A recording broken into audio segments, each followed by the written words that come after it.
Boa noite. É com muita alegria que estamos aqui novamente, dessa vez participando com a direção, fazendo uma pequena abertura para ambientarmos o estudo que a nossa companheira Rosileia irá fazer.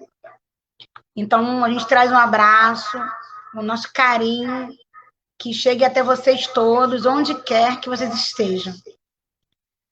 Eu trago uma página do livro chamado Livro da Esperança, é um título bem sugestivo, de Emmanuel, por Francisco Cândido Xavier. A página que a gente vai estar lendo hoje se chama Compaixão e Socorro. Amai, pois, a vossos inimigos, disse Jesus. Lucas 6:35. Se o amor do próximo constitui o princípio da caridade, amar os inimigos é a mais sublime aplicação desse princípio, porquanto a posse de tal virtude representa uma das maiores vitórias alcançadas contra o egoísmo e o orgulho. Não apenas os nossos adversários costumam cair. É preciso entender que as situações constrangedoras não aparecem unicamente diante daqueles que não nos comungam os ideais, cujas deficiências, por isso mesmo, estamos naturalmente inclinados a procurar a reconhecer. As criaturas que mais amamos também erram, como temos errado, e adquirem compromissos indesejáveis, como tantas vezes temos nós abraçados problemas difíceis de resolver. E todos eles, os irmãos que resvalam na estrada, de certo, pedem palavras que os esclareçam e braços que os levantem. Tanto quanto nós, na travessia das trevas interiores, quando as trevas interiores nos tomam de assalto, reclamam compaixão e socorro, ao invés de espancamento e censura. Ainda assim, compaixão e socorro não significam aplauso e conveniência para com as ilusões de que devemos desvencilhar-nos. Em verdade, exortou-nos Jesus a deixar conjugados o trigo e o joio, na gleba da experiência, de vez que a divina sabedoria separará um do outro, no dia da ceifa. Mas não nos recomendou sustentar reunidos a planta útil e a praga que destrói. À vista disso, a compaixão e o socorro expressam-se no cultivador, através da bondade vigilante com que liberará o vegetal proveitoso da larva que o consome. O papel da compaixão é compreender. A função do socorro é restaurar. Vamos, então, elevar nosso pensamento e dizer assim: Jesus, mestre e amigos, todas as horas, aqui reunidos em teu nome, mestre, para estudarmos o teu evangelho, estamos no lar, buscando a ti, mestre querido, em nosso lar, não no templo, mas no templo interior, que é o nosso coração. Que a tua luz, mestre amado, nos socorra, nos alivie, nos console nos momentos que mais precisamos. Que a tua luz, mestre querido, envolva nossa companheira que fará o estudo da noite de hoje, num tema tão especial, tão importante. Se conosco agora sempre, Jesus, e envolva-nos e proteja-nos onde quer que estejamos. Graças a Deus. Que assim seja.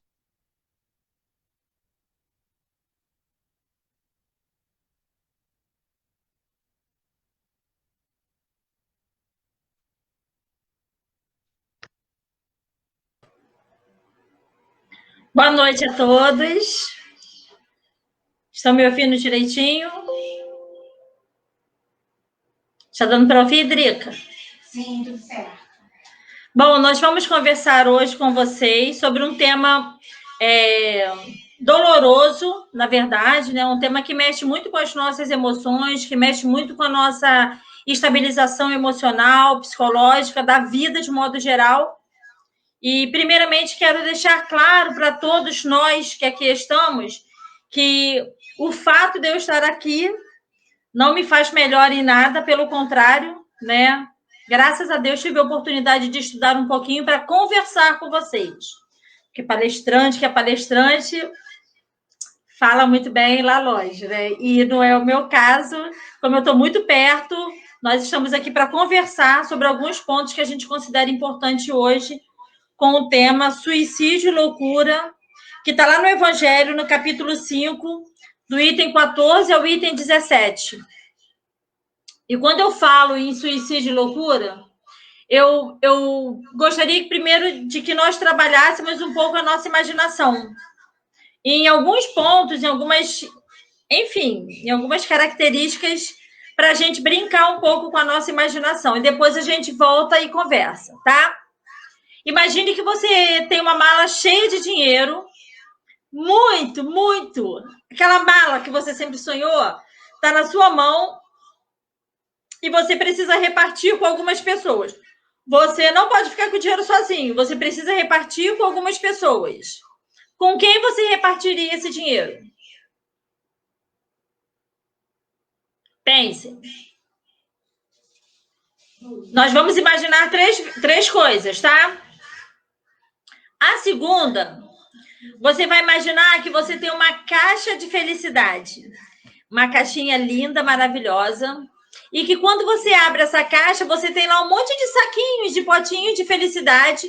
E você precisa distribuir essa felicidade para alguém. Você não pode ficar com a felicidade toda para você.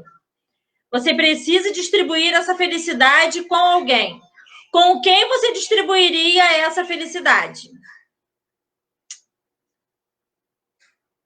Pensaram? E o terceiro, a terceira imaginação, você tem um saco cheio de imensas tristezas. Muitas tristezas. E você tem que distribuir com alguém também. Para quem que você daria essa tristeza toda? E também, como na felicidade, são saquinhos de felicidade, de imensas tristezas. Como que você iria distribuir? Porque nesse caso é diferente. A felicidade, se você não distribuir com ninguém, você vai ficar triste. O dinheiro, se você não distribuir com ninguém, você vai ficar pobre. Mas a tristeza, se você não distribuir com ninguém, ela vai voltar toda para você. E eu disse no início que são imensas tristezas. Imaginaram? Para quem você vai querer dar tristeza? Ou dividir tristeza? Senão você vai ficar com ela sozinha. Deu para captar pelo menos as imaginações? Talvez para uns sejam mais difíceis, para outros sejam mais fáceis. E vou dar para quem não presta, vou dar para quem já é triste, uma mais, uma menos. Enfim. E aí você fica pensando, né? E trabalhando a sua imaginação. Vamos guardar esse quesito imaginação. Daqui a pouquinho a gente vai voltar nele, tá?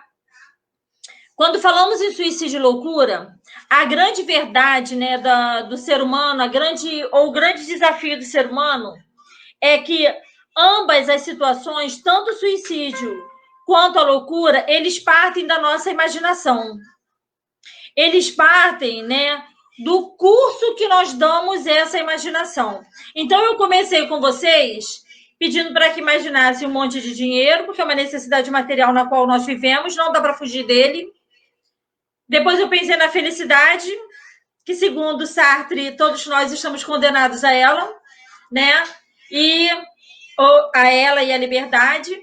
E depois a tristeza, que talvez tenha sido mais difícil, porque nós somos pessoas boazinhas e a gente não quer dar tristeza para ninguém, pelo contrário. Mas, enfim, eu pedi para que vocês imaginassem. E aí a gente vai entrar no tema, porque quando se fala em suicídio ou loucura, o caminho inicial, o pontapé inicial que se dá para que se efetive um ou outro é justamente o curso que eu direciono à minha imaginação. É o que eu faço do caminho que eu levo nesse quesito, nesse processo imaginário chamado mente, e que eu faço o caminho. Sou eu, Rosileia Vasconcelos, quem construo o caminho da minha imaginação. Sou eu quem dou o curso ou asas, literalmente, à minha imaginação, fazendo com que ela crie proporções nas quais eu nem imaginava surgir, eu nem imaginava que iria acontecer. E por que eu dou asa à imaginação? Se eu fosse pegar ali os primeiros exemplos, a mala de dinheiro, a felicidade e a tristeza, vamos supor no talvez. Talvez a primeira coisa que vocês iriam rejeitar e nem querer pensar seria na tristeza. Talvez. Mas vamos imaginar que você fique viajando no dinheiro, né? Viajando mentalmente. E aí você fica imaginando o que você poderia fazer com esse dinheiro. Na primeira oportunidade, a sua imaginação voa tão alto, que na primeira oportunidade de compra, mesmo sem ter o dinheiro, mas talvez até com cartão de crédito ou fiado, você compra. Porque foi prazeroso aquela imaginação, o curso daquela imaginação. Estão captando a mensagem? Então, quando eu falo em suicídio ou loucura, são caminhos que eu escolho e que eu direciono por conta dessas escolhas no curso que eu dou à minha imaginação, no caminho prazeroso que eu sinto. Vamos imaginar que eu estou muito triste e eu acho que ninguém me ama, ninguém me quer e que eu sou um zero à esquerda no mundo. Esse é um dos principais caminhos do suicídio, por exemplo. E aí eu começo a me sentir desolado, triste, cabisbaixo. E em cima dessa tristeza que eu sinto, de alguma forma no meu inconsciente, eu sinto prazer em estar triste. É uma espécie de prazer psicológico que eu sinto em ser o coitadinho da história. Entendam que não é bom. Eu não faço isso conscientemente. Ok, eu vou começar a gostar de me sentir triste e rejeitado, porque lá na frente eu vou me suicidar. Não, eu usei o termo inconsciência, né? Freud já explica pra gente que o nosso inconsciente, ele é muito mais, que a nossa consciência é apenas uma pequena partícula de toda a nossa vida psíquica, para a gente ter uma noção disso. Então, o que aparece a nível de consciência na minha vida é apenas uma pequena partícula. O que aparece posteriormente, né? Ou, aliás, desculpa, o que é escondido interiormente, esse sim é mostrado com toda a veemência, com toda a força e é vivenciado. Lá estão os prazeres ocultos da minha alma. E que eu penso não existir, que eu penso não conseguir, mas a grande verdade é que ele está lá. Então, quando eu falo desse prazer imenso em me tornar uma pessoa triste, em me tornar uma pessoa infeliz, que ninguém me ama, ó vida, ó dia, ó azar, de alguma forma, lá no meu inconsciente, isso para mim está sendo prazeroso. Porque talvez seja uma maneira que eu encontro, um caminho que eu encontre e que vai fazer com que eu consiga achar uma possível solução. Um erro, né? Porque eu não vou achar solução no exterior, as soluções sempre estão no nosso interior. É engraçado que quando eu estava planejando esse estudo, na verdade eu planejei ele no mês passado, porque a Carla me deu uma rasteira e ela falou para mim, ela me lembrou do estudo uma semana antes do dia 22 de fevereiro, então eu corri e planejei 22 de fevereiro, pensando que era lá, mas tudo bem. Irmã serve para essas coisas para adiantar. E aí, quando eu estava planejando o estudo, eu fiquei imaginando, falei, é engraçado, né? Porque a gente planeja e as coisas vão fluindo, tudo isso a gente sabe. Mas, gente, por que você não consegue se controlar emocionalmente? Por que nós não conseguimos alfabetizar as nossas emoções de forma tal que elas consigam se equilibrar ou se estabilizar na minha vida social? Entendem? E aí eu volto para Freud, né? Não posso fugir dele, nem sou psicóloga, mas eu volto para ele quando ele fala que a nossa consciência é a menor parte de toda a nossa vida psíquica.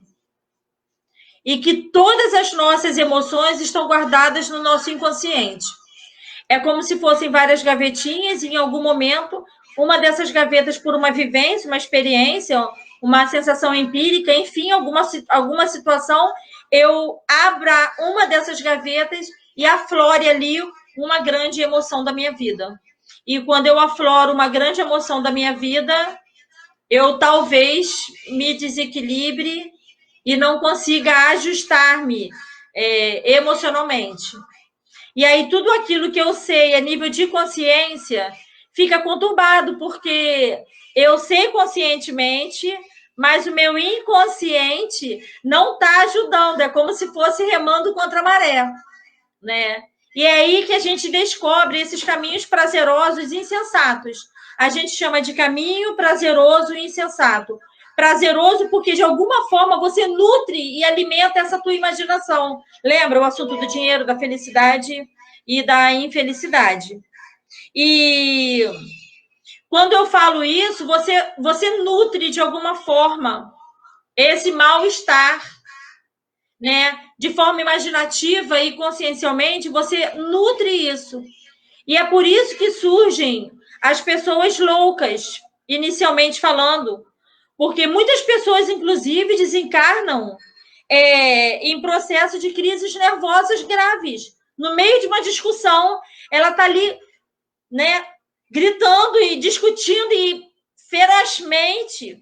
E existe no Evangelho um tema chamado A Cólera, que ele fala um pedacinho, um trecho que é muito significativo para mim, quando ele fala que se nós pudéssemos nos vigiar, nos ver fora do corpo no momento da cólera, nós nos sentiríamos envergonhados pelo animal que desperta em nós, ou pelo animal que nós nos tornamos. Então, quando eu falo da questão da cólera em si, da raiva, da ira, do ódio estampado, evidenciado na minha face, na minha palavra, no meu gesto, quando eu falo isso, eu estou usando de alguma forma, no meu inconsciente, a minha imaginação para o transcurso da loucura. Porque quando uma pessoa ela está enraivecida, ela não tem domínio nenhum sobre as suas emoções. Quando uma pessoa está, pelo contrário, em algumas situações, algumas pessoas ainda falam: eu não tenho sangue barata, tá pensando que eu também sou gente, tenho que explodir. Mas por que explodir? Se você pode silenciar e orar. Porque o equilíbrio chega muito mais rápido do que explodir. Então, o prazer ao qual eu me refiro é justamente essa tendência que nós temos ainda para essas questões que são voltadas para o nosso lado, né? Que está lá oculto, essas emoções mal trabalhadas no nosso inconsciente. E cuidar da nossa casa mental, né, é uma palavra de ordem nos dias de hoje, então nem se fala. Entender qual é o prazer, qual é o tipo de prazer que eu preciso cultivar.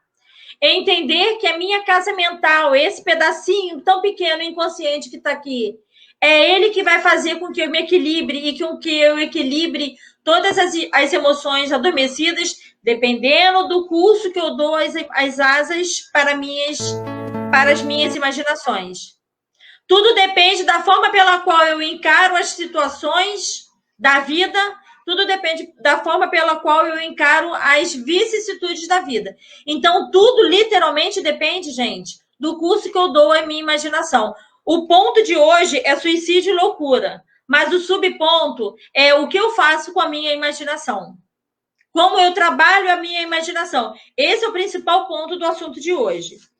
E cuidar da casa mental é um processo muito criterioso, porque os psicólogos dizem que a gente precisa conversar com a nossa criança interior, né? E isso para adulto é uma complicação. Eu tenho tempo para conversar com criança, ainda mais a minha, que eu nem sei onde está, e já foi há muito tempo. Não, a nossa criança, ela lateja dentro de cada um de nós, de alguma forma, é sempre momentos especiais da nossa vida. É preciso que a gente tenha atenção para isso. Mas isso aí é um outro assunto, vamos deixar para lá. Um outro cuidado que nós devemos ter é um cuidado com as nossas percepções mentais. Você percebe uma coisa e perceber não é exatidão. Percepção não é exatidão. Eu percebo algo ou alguma coisa e em cima dessa percepção eu desenvolvo o quê? A palavrinha mágica, minha imaginação novamente.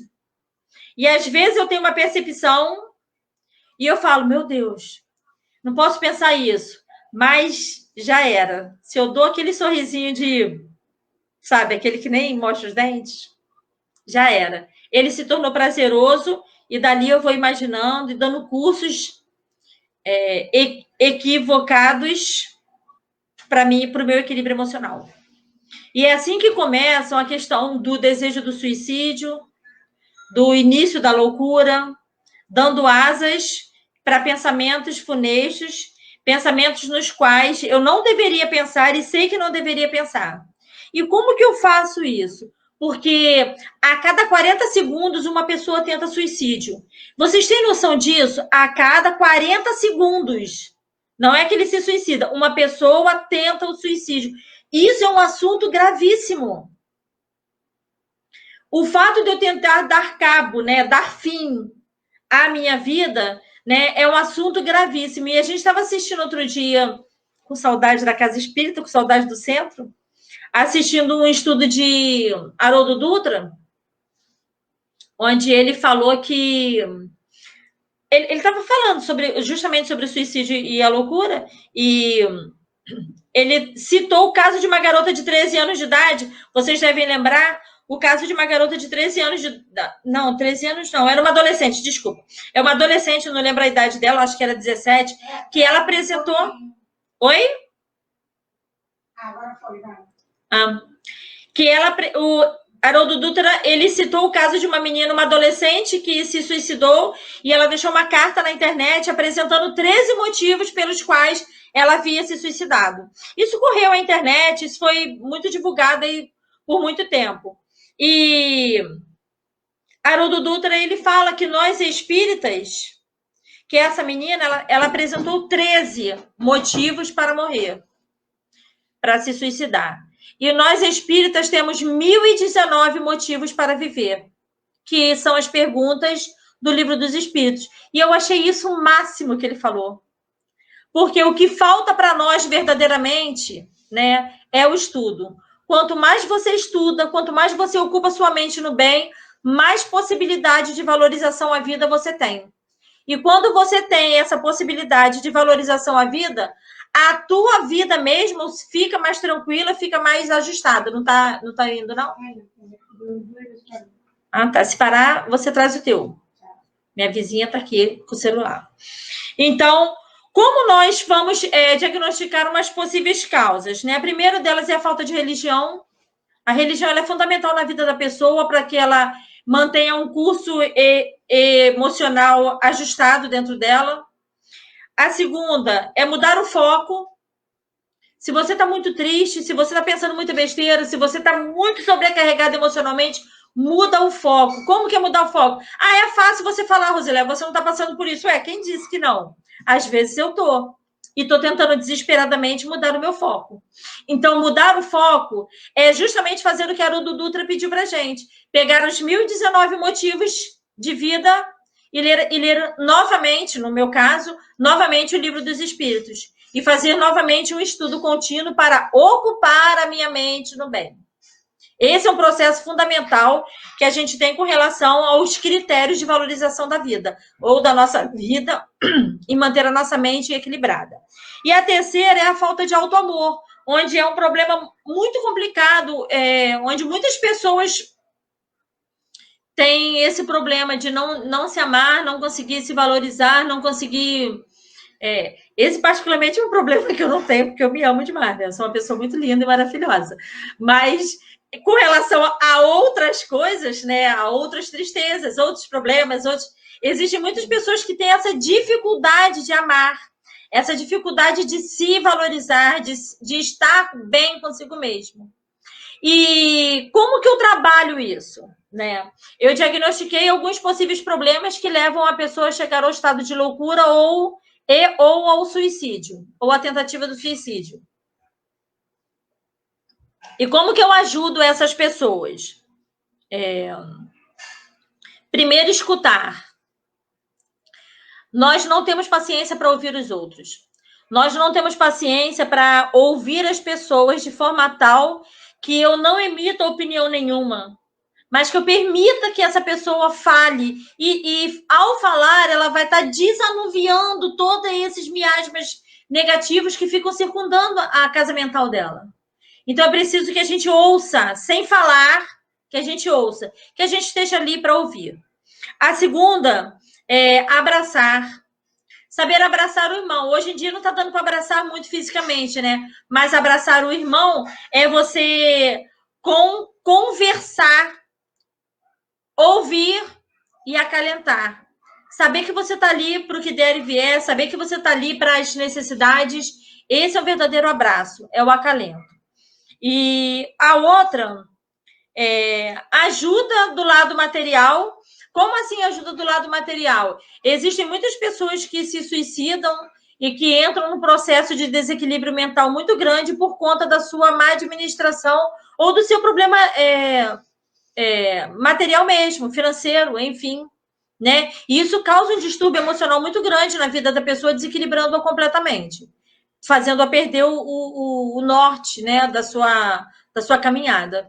Então, se possível for, uma ajuda material. Às vezes, algumas pessoas, por muito tempo, eu vou falar por mim, por muito tempo, eu carreguei a cultura de que dinheiro não se dá, não dá dinheiro. Dá ajuda, vai lá, compra um lanche e paga o lanche para aquela pessoa.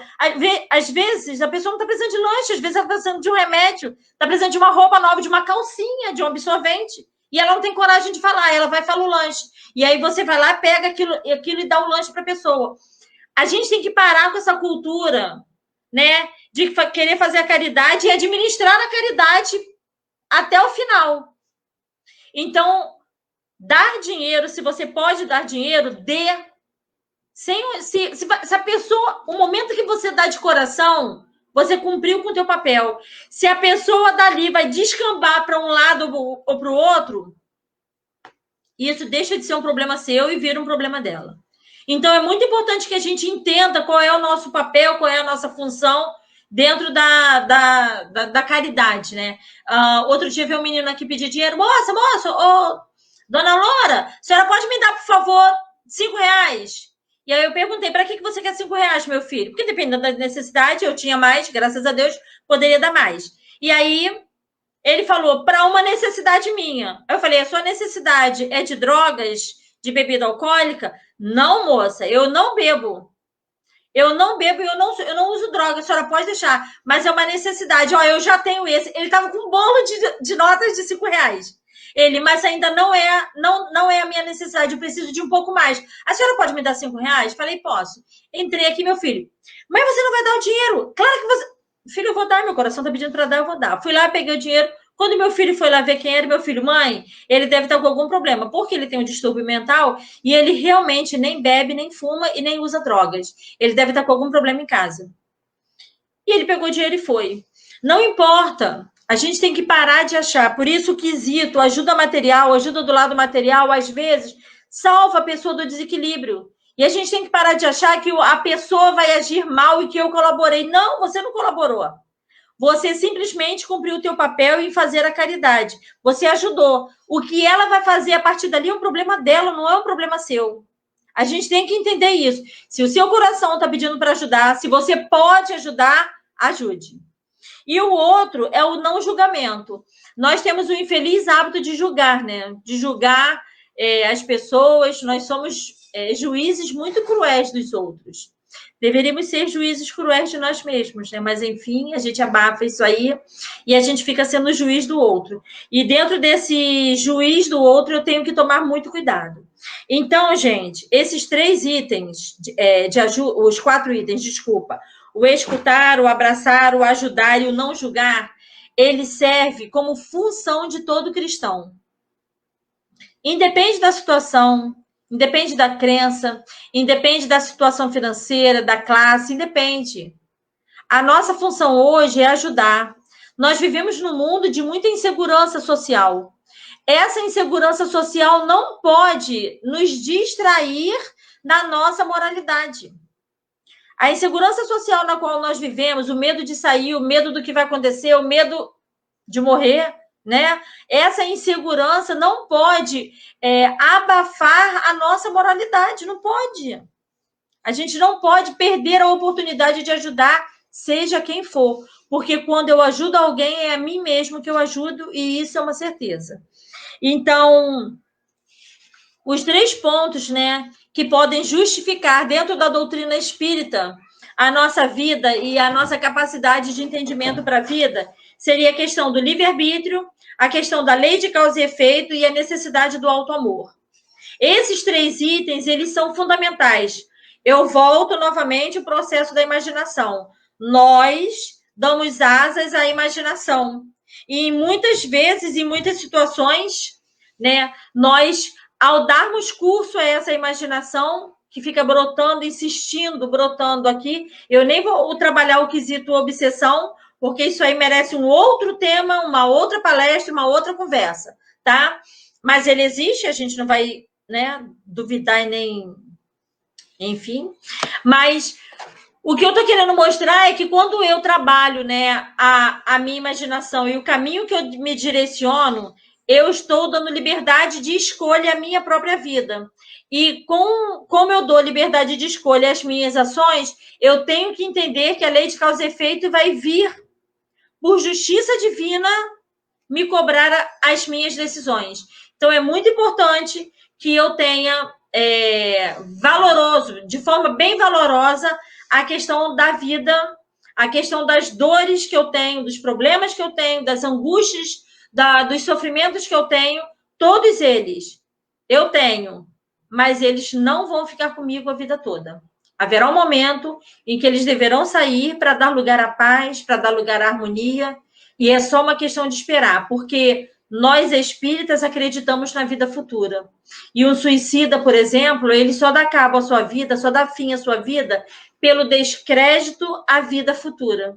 A doutrina espírita é maravilhosa em vários setores, né? Ela envia mensagens através de livros, das comunicações de vários espíritos suicidas que se suicidaram e voltaram para contar que o sofrimento não terminou. Pelo contrário, que o sofrimento aumentou de forma gradativa e cruel na vida dele, e que se ele pudesse, ele teria uma nova chance de vida. Mas Deus, sempre na sua misericórdia divina, oportuniza essa nova chance, através da reencarnação. Então, nós temos que ter, né, em pontos de doutrina espírita, a certeza da vida futura, a fé em Deus e a certeza da nossa ajuda, da ajuda do nosso anjo da guarda. O nosso anjo da guarda, eu vou reservar esses minutinhos finais para falar dele. O nosso anjo da guarda, a gente tem que dar mais crédito a ele, mais valor a ele. Eu sei disso e falo por experiência própria. O nome do meu anjo é o Príncipe, né? Eu chamo ele de Príncipe porque ele é um lorde, ele é um príncipe, ele tem muita paciência comigo. Aliás, ele tem uma paciência de Jó comigo. E eu lembro que quando eu estava internada com Covid, eu não conseguia dormir devido à falta de ar enorme, né? E muita insegurança. E aí, quando eu consegui pegar o celular para ler algumas mensagens, eu não lembro, uma das minhas irmãs, uma delas falaram assim: você não tem noção da quantidade, do quanto você é amada aqui fora. Você não pode duvidar do amor que as pessoas têm por você. Porque é tanta prece, é tanta oração que você está recebendo. E aí à noite, quando eu fui dormir, eu lembrei dele e eu fui conversar com o meu anjo da guarda. E eu pedi a ele para que ele me desse 2 remédios, para que ele catalisasse todas as orações de vocês, meus amigos, catalisasse todas as orações e um remédio, um comprimido seria para minha recuperação, para que eu não desencarnasse. Não é que eu tivesse medo de desencarnar, não. De verdade, eu não estava com medo de desencarnar. Eu só não queria desencarnar. É diferente. E, inclusive, fui lá e voltei, né? 2 vezes. Mas Deus falou assim, volta, Rosilé, volta, que esse povo está orando muito, então eu voltei. E quando eu conversei com o meu anjo, na segunda vez, eu pedi a ele para que ele catalisasse todas as orações em forma de um comprimidinho para que eu pudesse dormir, porque eu não queria ficar tomando comprimido para dormir. O hospital ele dá. Mas eu não queria ficar. Se ele podia fazer isso, que ele catalisasse as orações, uma na fé da minha cura, pelas orações de vocês, e a outra que ele catalisasse isso em forma de comprimido e me tranquilizasse a alma para que eu conseguisse dormir. E foi tão incrível a resposta, porque os enfermeiros, eles chegam de 4 em 4 horas, de 2 em 2 horas, né? E quando foi 6 horas da manhã, a enfermeira chegou e falou assim, nossa, eu tô a noite toda com você, eu apliquei remédio para você de 2 em 2 horas, era incrível como você não acordava. Então, assim, o remédio, a oração foi boa, porque o calmante foi forte. Então, isso é pra gente, eu trago essa experiência pra gente perceber que ninguém tá sozinho. Nós não estamos só. Deus, na sua misericórdia divina, na sua bondade infinita, ele deu de presente para a gente. Na verdade, nós escolhemos junto com Deus o nosso anjo da guarda. E ele está com a gente o tempo todo. Então, meus irmãos, diante da tristeza, diante da solidão atroz, diante da angústia, pense que você não está sozinho. Converse com o seu anjo da guarda. Peça a ele para curar as suas dores. Peça a ele para curar os seus desamores, as suas doenças, porque ele está aí para isso. Ele está aí para nos assistir, para nos fortalecer, para tirar as tentações da nossa mente, para tirar as aflições da nossa alma, para tirar as angústias do nosso coração. Ele está ali para isso. Então, diante de tudo que a gente vem vivendo hoje, desse processo pandêmico tão avassalador, né, que está derrubando tanta gente. Eu estava assistindo ouvindo no rádio do carro outro dia, e o locutor, né, ele falou uma coisa que eu achei, nossa, ele comparou atualmente, nessas mortes de 2000 para cima, ele fez uma comparação da pandemia com o Titanic. O Titanic afundando, várias pessoas morrendo, mas não há salva-vida para todo mundo. Não há o bote salva-vida. E aí ele questiona, e qual é o nome do bote hoje? São as vacinas. Ainda não há vacinas para todo mundo. E eu achei aquilo muito reflexivo, muito coerente do que ele falou. E ele falou que as pessoas continuam procurando o bote. Algumas se agarram a alguma coisa. E esse alguma coisa que eles se agarram sem ser o bote é a fé. Então, que nós nos fortaleçamos nessa fé bendita, que Deus nos sustenta, que nos ampare, que não nos deixa só em momento nenhum. Que nós possamos entender que o nosso anjo da guarda está aí para nos assistir e nos acalentar a alma. E que a gente confie de verdade no nosso Pai Celestial, porque tudo isso vai passar. A gente vai deixar para vocês agora uma música, e em agradecimento, né, por estarem nos ouvindo, em agradecimento por estarem conosco. Muito obrigada pela atenção, que depois vocês peguem com calma, né, o Evangelho, está lá no capítulo 5, nos itens 14 a 17, para vocês lerem com calma, que é um texto, são 3 itens belíssimos que fala sobre a importância dessa reconfiguração emocional que nós precisamos exercer na nossa vida. Confiemos mais em nós, confiemos mais em Deus, confiemos mais no nosso anjo da guarda. E a cura para todos os males vai surgir. Muito obrigada a todos, que Jesus nos ampare, que Jesus nos abençoe. E eu termino o nosso estudo com essa música para que nós possamos ressarcir as nossas forças, fortificar a nossa fé e validar a nossa conversa com o nosso anjo da guarda. Que Jesus nos abençoe hoje e sempre. Com vocês, a música Cura. Cura, Senhor. Tony?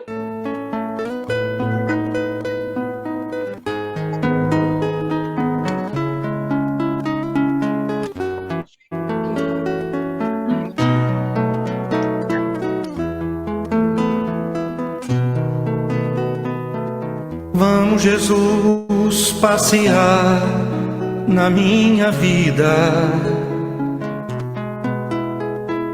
Quero voltar aos lugares em que fiquei só.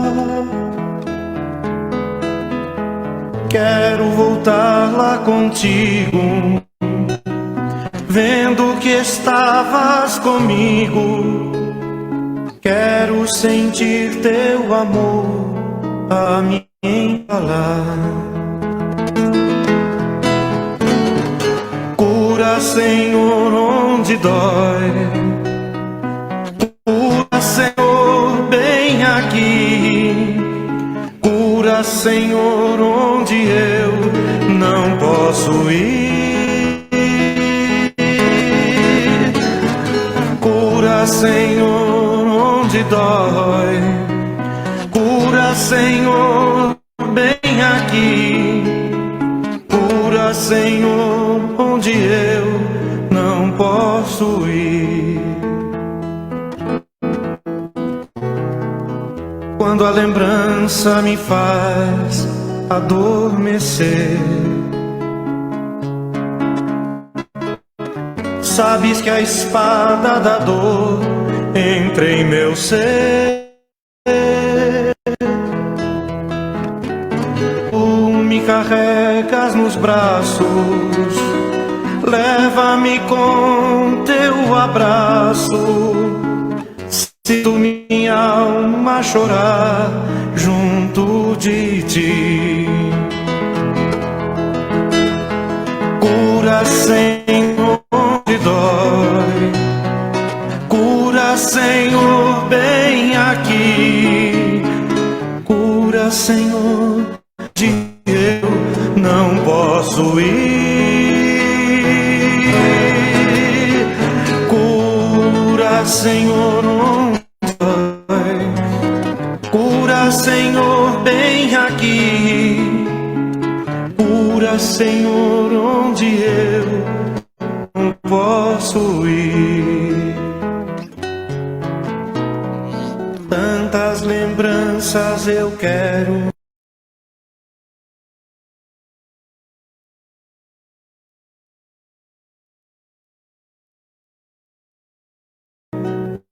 ter.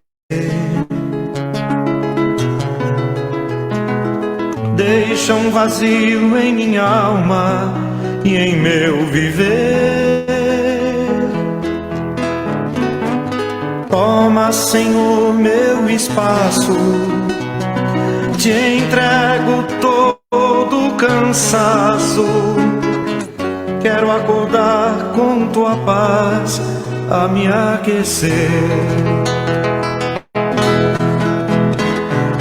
Cura, Senhor, onde dói. Cura, Senhor, bem aqui. Cura, Senhor, onde eu não posso ir. Cura, Senhor, onde dói. Cura, Senhor, bem aqui. Cura, Senhor, onde eu não posso ir.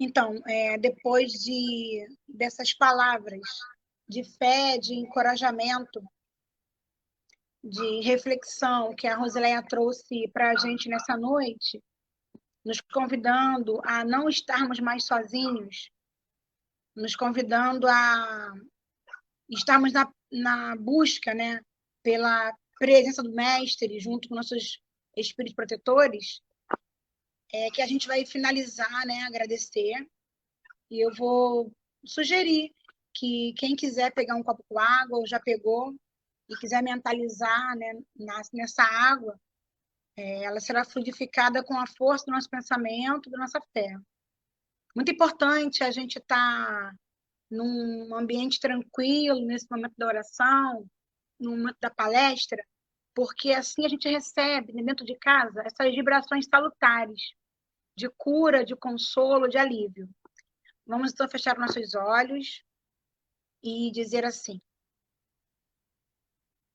obrigada, Senhor Jesus, pelos instantes em que passamos aqui, ouvindo a tua mensagem de forma tão acolhedora, de forma tão forte, mestre amado, que nos faz acreditar que tu estás conosco o tempo inteiro. Obrigada, Jesus, porque ainda podemos te buscar através da prece, através dos pensamentos positivos. E nesse momento, Jesus, te pedimos por aqueles que se encontram enfermos, acamados, aqueles que se encontram hospitalizados, ou em orfanatos, asilos, nas ruas, que a tua luz, mestre amado, chegue até cada um desses, familiares ou não, para que possam se sentir amados, mestre amados, acolhidos, com a nossa prece, com a nossa oração, com o nosso sentimento, que vai juntamente ao encontro desses amigos, ou até mesmo aqueles que nós não conhecemos. Que em teu nome, Senhor Jesus, mas acima do nome de Deus, Pai Criador, que possamos estar fortalecidos e envolvidos no teu nome, a fim de continuarmos a te buscar e sermos, muitas vezes, o amparo, o alívio, o consolo àqueles encarnados e desencarnados que comungam com a gente esse caminhar. Ser conosco agora e sempre, mestre querido, toque nessa água a fim de que, fluidificada, possa nos curar não somente o corpo, mas aliviar a alma, o espírito. Obrigada por tudo, Jesus. Fique conosco agora e sempre, que assim seja. Graças a Deus.